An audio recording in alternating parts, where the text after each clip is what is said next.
To Shahid Rizwana kitchen. இன்றைக்கான recipe என்னன்னா கோதுமை மாவு புட்டு எப்படி செய்கிறதுன்னு பார்க்கலாம். கொஞ்ச நாளாக ஒரு 5 நாளாக தொடர்ந்து என்னால் ரெசிபி போட முடியல, எனக்கு கொஞ்சம் உடம்பு முடியல, அதனால் இன்னிலேருந்து ஸ்டார்ட் ஆகிடுச்சு.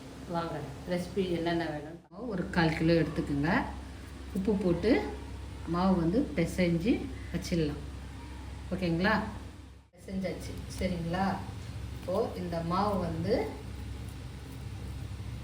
ஒரு நல்லா பிசைஞ்சு சாஃப்டாக இருக்குது. இந்த மாவு எடுத்து இப்போது நம்ம பூரி மாதிரி உருட்டிக்கணும். பூரி மாதிரி உருட்டிட்டு எண்ணெய் காய வச்சுட்டு சரிங்களா, நம்ம பூரி உருட்டி அதில் போடணும். சாஃப்ட் இல்லாமல் கொஞ்சம் ரஃப்பாக பூரி போட்டு சுட்டி எடுக்கலாம். நம்ம பூரி செஞ்சு எண்ணெயில் போட்டு பொரிச்சு எடுத்துக்கோங்க.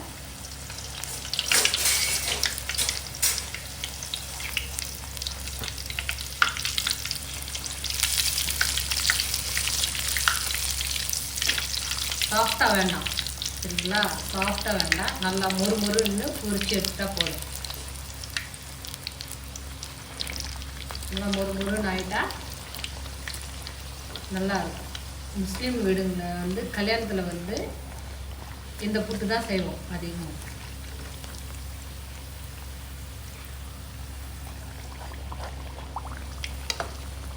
புட்டு எடுத்துட்டு பூரியை ஆற வைக்கணும்.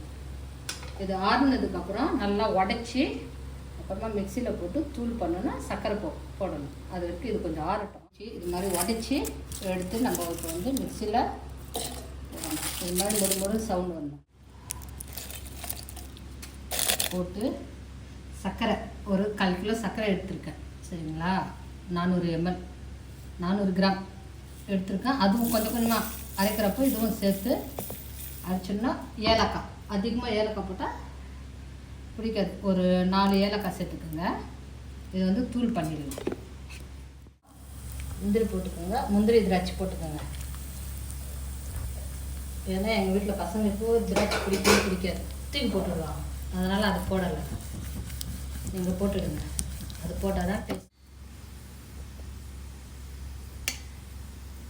இந்த புட்டு இருக்கு இல்லைங்களா, இந்த புட்டில் சேர்த்துறேன். இதுதான் கோதுமை மாவு புட்டு. நல்லாவும் இருக்கும், நல்லா டேஸ்டியாக இருக்கும். முஸ்லீம் கல்யாணத்துலலாம் அதிகமாக இது தான் செய்வோம் நாங்கள். இந்த புட்டு தான் இது ஒரு வாரம் கூட வச்சு நம்ம சாப்பிட்லாம், நல்லாயிருக்கும் சரிங்களா. பிடிச்சிருந்தா லைக் பண்ணுங்கள், கமெண்ட்ஸ் பண்ணுங்கள், சப்ஸ்கிரைப் பண்ணுங்கள், உங்கள் ஃப்ரெண்ட்ஸுக்கு ஷேர் பண்ணுங்கள். தேங்க்யூ.